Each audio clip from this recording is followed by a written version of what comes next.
Welcome back to Let's Have It Out. We continue with our interview with Khandani Msibi. Khandani, we were just talking about how literally the environment and the legislation is such that blacks are always going to depend on whites.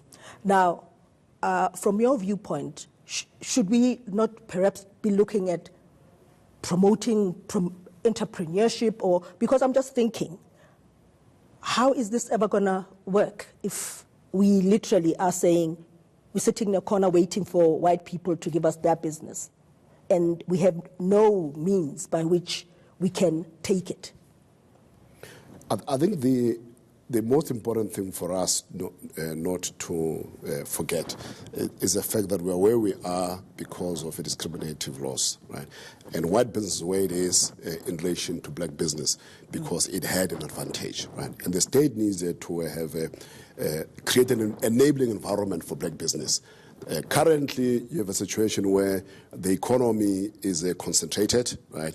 There are, cartels. We've seen the collision that happens amongst the white businesses, which also serve the purpose of excluding black business, because if the market is colluding, and by nature of your historical position, you're not even part of the collusion. Black business is not part of the collusion. It is white business that is colluding, that is controlling the market. The biggest problem that we also have is a change in narrative, right? The narrative from BE to triple BE and now to economic inclusive economic growth, which in many ways means the same things, in a sense that it implies that white business must then decide to include black business. No, it's not in the hands of black business. And there's many areas where the state could intervene through its competition regulation and also through other means to ensure that it actually opens the market so that the participation of black business is not dependent on the benevolence of white business. There's many cases like that. You seem to be suggesting there's no goodwill from the government. I don't know, but let's hear from a caller, and then we'll come back. Hi. What?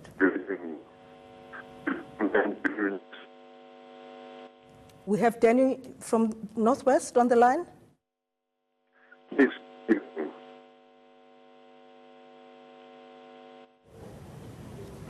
Okay, we seem to have lost Danny somewhere in the technology. Let's go back to that whole idea that the state could do something, but it isn't. Yes, and look, the things that the state have done, right, have not enabled the black business. There's a lot of small things that are positive, like the 100 black industrialists. But if you think about it, that this economy at nominal GDP levels is a 10 trillion rands economy. If you create 100 black industrialists, if they have a turnover of 100 million rands each, that's 10 billion rands in 10 trillion rands, right? It's a drop in the ocean. But then again, it also reflects this thing that there isn't the environment is not such that thousands of black business people can enter into this industrial environment and begin to produce, because the capital market is hard for black business. There's no real availability of a funding for black business. Yeah. The access to the market is very hard. In fact, even those 100 black industrialists, the bigger problem that they're going to face is access to market, because that's closed out, right? And hence they talk about inclusion, because what business realizes they've actually closed us out of the economy. Well, we have another caller on the line. Let's hear from Anonymous, from George. Hi. Hi, good evening. How are you? I'm well, thanks, and you? Good. I think you said it right before you got on our ad that we need a mindset. The problem we have in South Africa, besides the government, is the corporate.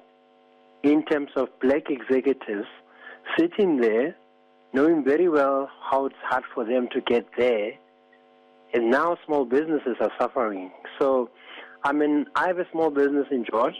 I promise you, I have to move to Johannesburg to resaturate the business, because like the commentator said, white business are deciding who they're empowering. And it's very challenging to be in that space that I'm in. And I tell you, it's sad because when you go to government, ask for support or anything, you have to, actually if you have a small business, you have to have a job so your business can survive, even though it's still surviving, it's not getting well, but there's no way. If you go to government, they'll send you pillar to post. So it's like the executives, the board of directors, I mean, King 5 is there, but nobody really cares. So especially I go back to black executives that are up there that should be championing this transformation, because at the end of the day, the government can do as much. But I think the problem is the mindset on the black executives. I blame them because now they're in there instead of creating that environment. Okay, Anonymous. What's your view? I mean, the mindset. Yes. I think I've seen a lot of your tweets, how you promote buying black. And we as black people have this mindset that everything that is black is not worthy of even buying. Many of us still have to change that mindset. We have a whole public service that has the power to buy from black people, but they don't. And he's talking about how he's struggling, and we know this. And I just think, fundamentally, should we be, before we even do anything, think about, well, not maybe, running parallel to everything that we do. Change the mindset. That black power, pride in ourselves, pride in our products. I think the caller is right about the black executives to start with, right? And I'm in a fortunate position in that my principals support my strategy, right? Yeah. I run a black-owned organization. So Yeah. when we say we buy black, it's a theme that runs across, and it's a commitment. And buying black it does not mean that we necessarily get good service all the time from black business. I mean, we get bad service sometimes, but also get bad service from white business, right? And we never paint white business with a bad paint brush simply because the service provider has disappointed. Yeah. But for us, if you were to look at an example of China, right? The China started manufacturing, right? And servicing itself internally, and did not rely on foreigners in order to grow their economy. They started producing, and we all know that the Chinese goods were seen as poor quality. Yes. But in order for you to produce a good quality, you need a lot of practice, right? And for us, we need to have the patience and the perseverance to assist black business to get to a level where they have the economies of scale in order to invest in a quality and invest in equipment to ensure that they can improve the quality of their output. So I think it's a commitment of life. It is not a commitment to say that I'm going to buy today, get disappointed, and then I don't buy from black business. It's a commitment that can only give us the kind of results that China has if we have the kind of commitment that China has. Well, let's take an ad break.